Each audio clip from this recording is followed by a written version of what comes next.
Berita yang lagi viral ya di Kabupaten Lombok Tengah, khususnya di Dinas Kesehatan, terkait dengan penggajian ASN paruh waktu, yaitu 200.000 per bulan. Apa kata Kepala Dinas Kesehatan, Dr. Mamang Bagiansah? Kita simak videonya sampai selesai biar tidak gagal paham. Oke? Oke, terima kasih Linda atas waktu dan kesempatan.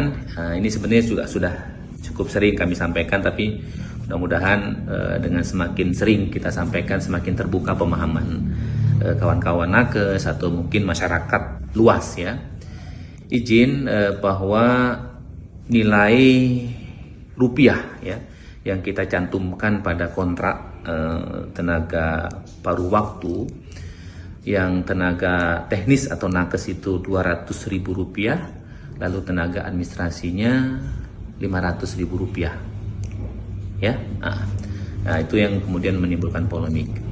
Sebenarnya begini, upah yang tertera pada kontrak tersebut adalah basic salary atau apa ya, gaji dasar ya.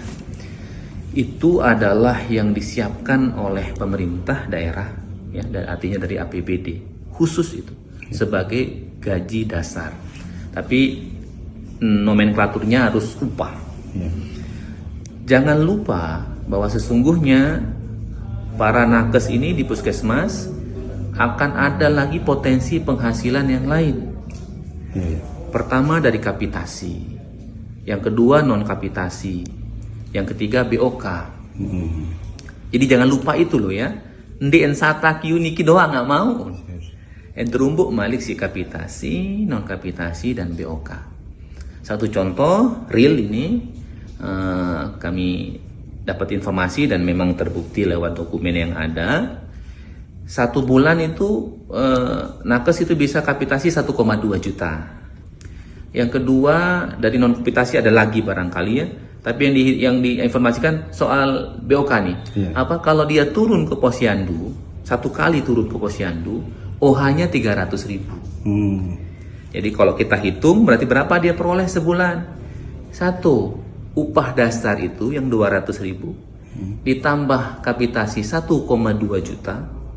Lalu kalau dia turun posyandu per kali itu 300.000. Nih bayangkan, jadi berapa? 1,2 tambah 3 tambah 2, 1,7 mereka peroleh. Sedangkan yang tadi yang admin yang dapat 500 upah dasarnya, kalau saya tanya berapa berapa dapatnya dari kapitasi non kapitasi dan BOK, hanya 300 mereka.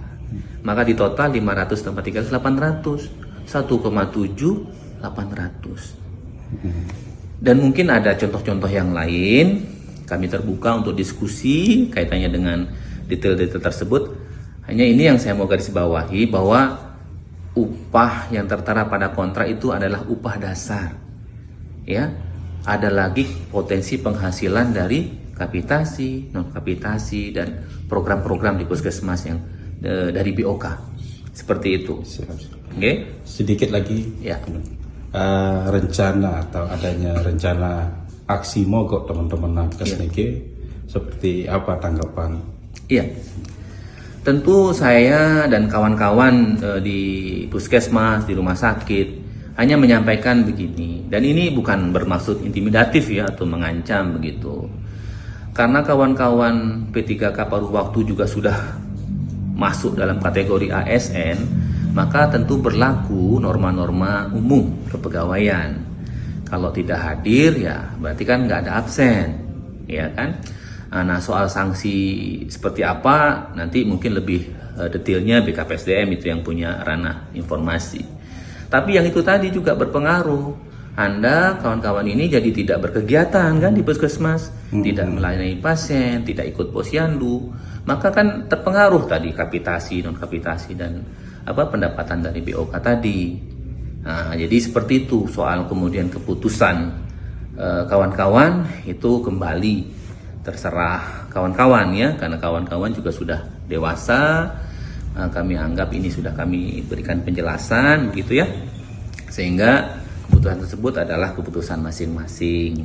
Tentu kalau kami sih ketika saya beri penjelasan demikian tadi soal berapa sih sebenarnya pendapatan mereka gitu, bahkan tanda petik dibandingkan dengan daerah lain, ayo sama-sama kita bandingkan ya.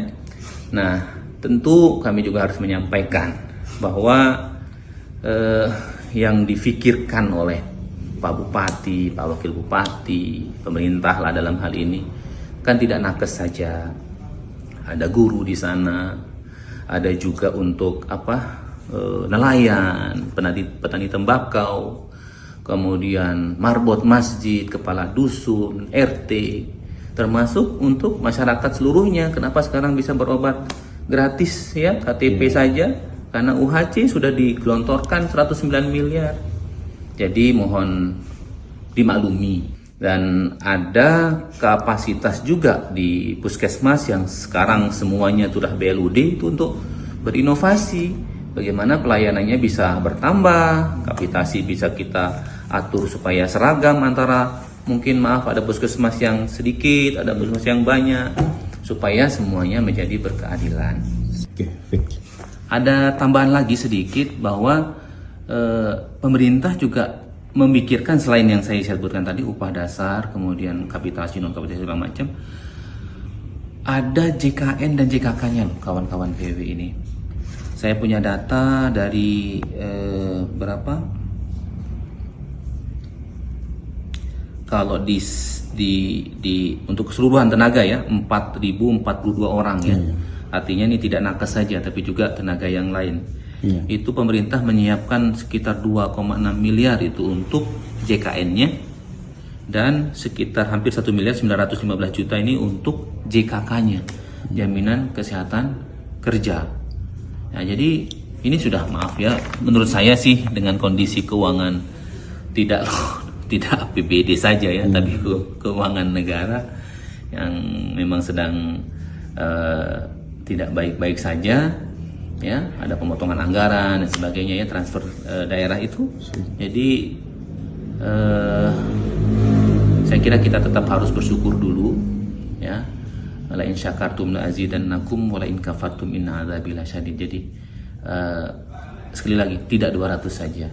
Ya, masih ada kapitasi, masih ada non kapitasi pun dari BOK lewat program-program yang luar biasa di bawah. Sekali posyandu 300.000. Kalau belum bisa 3 kali, 900.000. Turun posyandu doang loh, belum yang lain. Betul. Seperti itu, izin. Oke, baru saja kita telah mendengarkan atau menyimak video dari Bapak Kepala Dinas Kesehatan Kabupaten Lombok Tengah terkait dengan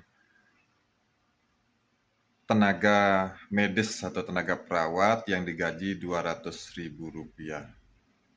Sekian dulu, wassalamualaikum warahmatullahi wabarakatuh.